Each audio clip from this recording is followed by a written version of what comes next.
I'd like to start out with giving you a rule. And this is a rule that if you follow this, I can just assure you, if you follow this one rule, you can systematically ruin every relationship in your life if you follow this rule.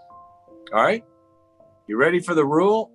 Now, I hope you don't follow this, because if you do, it will ruin all your relationships, or at least take them downward. You ready for the rule? Play fair. Play fair. That's the rule. All you have to do to make every relationship that you have get worse is to play fair. Now, what do we mean by that? Well, what is fair? Fair is equal, right? In some of the ways we think about it. Fair. Fair is you treat me nice, I'll treat you nice. That's fair, right? You do something good for me, I'll do something good for you. That's fair. It's equal at that moment. Also fair is, but you do something snitty or mean to me, then remember what the law of Moses said?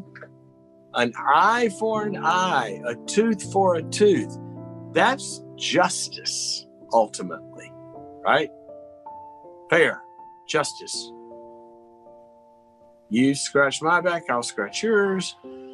You hurt me, I'll hurt you back. It's what every human is born with this in our heads. We're generally nice to people that are nice to us, but you go on a playground, even with young kids, one of them pushes them, what's the other? They push them back. It's instant. It's in our DNA. It's what it means to be human. Somebody cuts you off on the road, you honk the horn back. Eye for an eye, tooth for a tooth. It's fair. Now, why will that ruin all of our relationships? Well, what does it require? It requires perfection. I remember one time I was doing a business deal, and we had gone through a long process and all the negotiations and getting all this done, and everything looked good. We got down right to the end, and I'll never forget, I don't know why this sticks out of my head, but I'll never forget this guy saying this. He said, "This is going to be great." He said, "I'm going to really enjoy doing this deal with you." And he said, "I'll tell you what, we're going to do some good things." And he says, "You know what? You treat me well, I'll treat you well." And then he says, "But don't slight me, because I'll get you back." He said, "But you treat me well, we won't have any problems." I pulled out of the deal. You know why? Because if I make a mistake or I don't perform in some way, I want a partner that's not going to punish me and stab me or something. I want a partner that's going to reach across the room and say, "Hey, what's going on? Can I help? Let me help you. You slipped a little bit. How can I help you back up to my level?" And when I'm in a relationship, if somebody's struggling, whatever, what do we want to do? We don't want to get them back. We want to reach over and try to pull them back up. One of my favorite verses in the Bible. You know, my team. Thank you. Can I just cheer my... Will you come say hi to our... Please? She won't do it. Anyway, my incredible wife. I texted her, see, it worked. I got some water. But my team always laughs at me because they say I say a lot. One of my favorite proverbs is, or my favorite proverb, or one of my favorite verses is, and I think they're actually cutting together this montage of how many times I say that. But anyway, one of my favorite verses is, it says this. It says, "Don't be overcome by evil, but overcome evil with good." Okay, so think about this. Husband and a wife. Somebody walks in the door from work, the other one's already there. And the one that's already there says, "Oh, so you finally decided to come home, huh?" Or, you know, "So where have you been?" Or, "I thought you were going to be here." And it's not that to say something about that, but there's a little bit of a dig in there, right? And you feel that dig. There's a little sarcasm. And then what does the other one do? Well, what have you been doing all day? You get them back. Eye for an eye, tooth for a tooth. A lot of times somebody says something sarcastic or something harsh or whatever. Well, you think you're perfect? You come back at them. Eye for an eye, tooth for a tooth. Push the kid, push you back. Push the spouse, so push you back. It's fair. They deserve it. I've heard couples say, why do you talk to him? Because he deserves it. Really?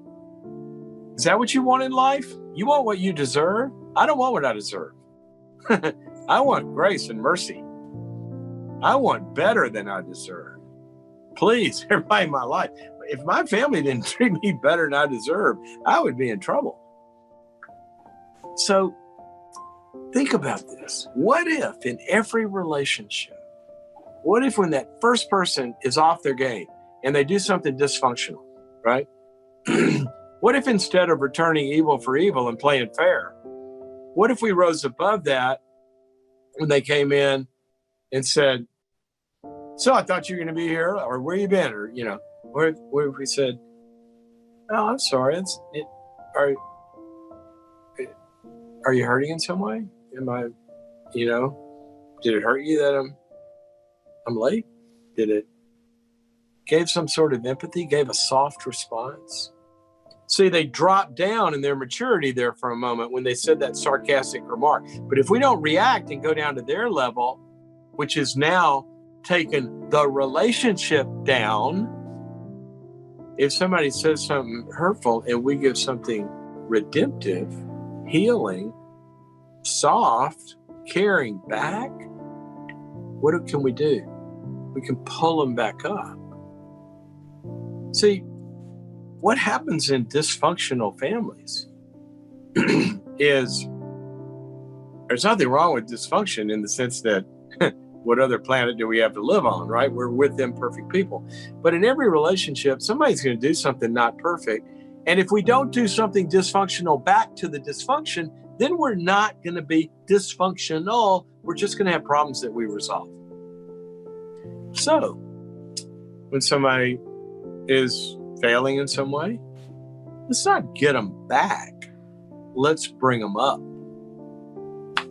Let's bring them up.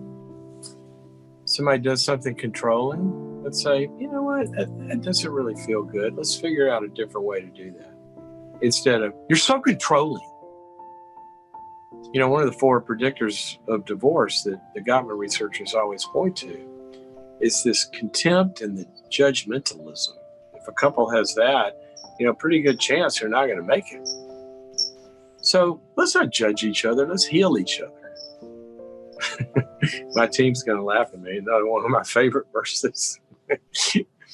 Jesus said, I didn't come to judge the world. I came to seek and to save, to heal the stuff that's broken.